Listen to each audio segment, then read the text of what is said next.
Welcome to CSK Darbar. யூஸ்வலாக exit poles வந்து ஏதாவது ஒரு டைரக்ஷன் காமிக்குங்க. அதாவது இவங்க தான் வின் பண்ணுவாங்க அப்படிங்கிறது மோஸ்ட்லி தெரிஞ்சிடும். ஆனால் இதுதான் ஃபஸ்ட்டு டைம் எக்ஸிட் போல்ஸ் வந்து ஆல்மோஸ்ட் ஒரு 8-10 பேர் வந்து எடுத்திருக்காங்க. ஸோ ஆனால் ஒவ்வொருத்தரும் ஒவ்வொரு ரிசல்ட்ஸ் கொடுத்துருக்காங்க. ஸோ நம்மளால் கணிக்கவே முடியாத எலெக்ஷனாக இந்த எலெக்ஷன் இருக்குது. ஸோ நம்ம லாஸ்ட் May 4th வரைக்குமே நம்ம வெயிட் பண்ணி தான் பார்க்கணும். யூஸ்வலாக நமக்கு ஏதாவது ஒரு ஹிண்ட் கிடைக்கும். இந்த தடவை அப்படி எதுவுமே கிடைக்கல. சில அனாலிசிஸ்லாம் சொல்லுது. இப்போ ஃபார் எக்ஸாம்பிள் காமாக்கியா அனாலிட்டிக்ஸ் அவங்க வந்து டிஎம்கேக்கு 78 to 95, ஏடிஎம்கேக்கு 68 to 84, டிவிகேக்கு 67 to 81 இப்படி கொடுத்துருக்காங்க.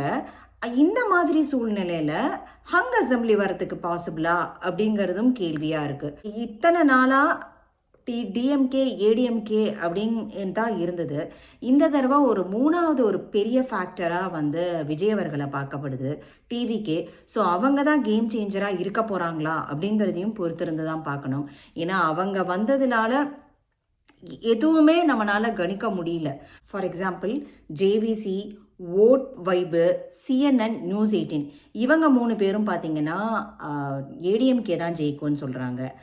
ஆக்சஸ் மை இந்தியா, அதுக்கப்புறம் இன்னும் ஒன் மோர், அப்புறம் காமாக்கியா அனாலிட்டிக்ஸ் அவங்க 2 பேரும் வந்து ஹங் அசம்பிளி வரத்துக்கான பாசிபிலிட்டி இருக்கிற மாதிரி சொல்கிறாங்க. ஏன்னா ஆக்சஸ் மை இந்தியாவில் வந்து விஜய் தான் லீட் எடுப்பார், சர்ப்ரைசிங்காக இருக்கும் அப்படிங்கிறாரு. ஆக்சஸ் மை இந்தியா இன்ஃபர்மேஷன் சொல்லணுன்னா 2021 எலெக்ஷன் போது தமிழ்நாட்டு எலெக்ஷனை பற்றி கணிச்சது வந்து அவங்க வந்து தப்பாக போயிடுச்சு. அவங்க ஏடிஎம்கே தான் ஜெயிப்பாங்கன்னு சொன்னாங்க, ஆனால் டிஎம்கே ஜெயிச்சது. அதனால இந்த தடவை அவங்க சொல்கிறாங்க, நாங்கள் ஒரு மிஸ்டேக்கும் பண்ண மாட்டோம், டெஃபினட்டாக 100% டிவிக்கே தான் வின் பண்ணும் அப்படிங்கிற மாதிரி ஆக்சஸ் மை இந்தியா கொண்டு வராங்க.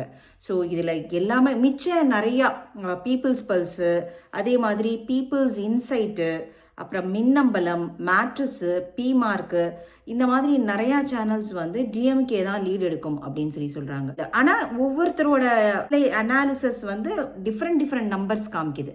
அதுதான் ஒன்றுமே புரிய மாட்டேங்குது. ஸோ நீங்கள் யாருக்கு சப்போர்ட் பண்ணுறீங்க? இந்த எலெக்ஷன் வந்து கன்ஃபியூஷனாக இருக்குது. டெஃபினட்டாக விஜய் வந்து ஒரு கேம் சேஞ்சர் தான் இந்த எலெக்ஷனை பொறுத்த வரையிலையும். தேங்க்ஸ் ஃபார் வாட்சிங்.